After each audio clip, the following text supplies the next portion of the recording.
Twatanze ibikoresho vy'ishure ku bana dusanzwe dufasha. Abo bana bagera kuri 30. Bagabuye imico ibiri, hariho abo dufatanije kurera.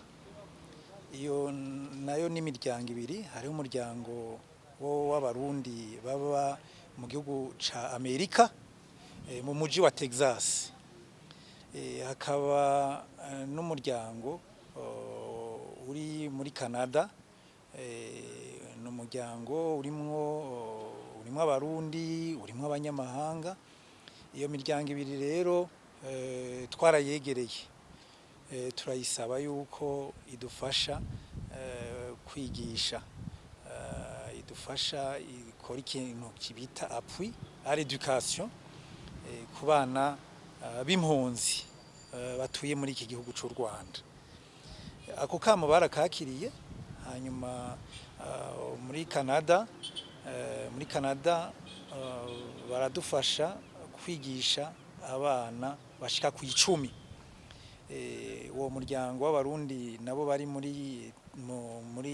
gisagara ca Texas muri Amerika, baradufasha gushika ubu kwigisha abana bashika ku 20, bose hamwe n'abana 30.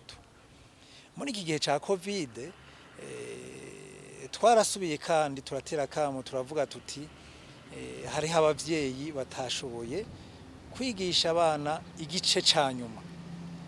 Hanyuma umuterankunga, umufatanyabikorwa ari muri uwo muryango uri muri Canada aratubwira ati nararose imfashanyo nkeya ivuye muri Rotary Club.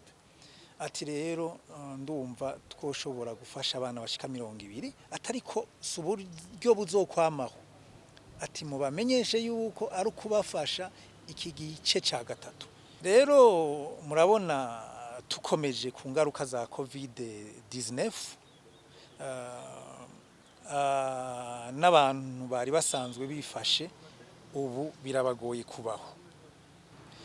Turacakomeza, ntiturashobora gusarura, ariko turiteze yuko abo twateye akamo bazokwitabira ico gikorwa.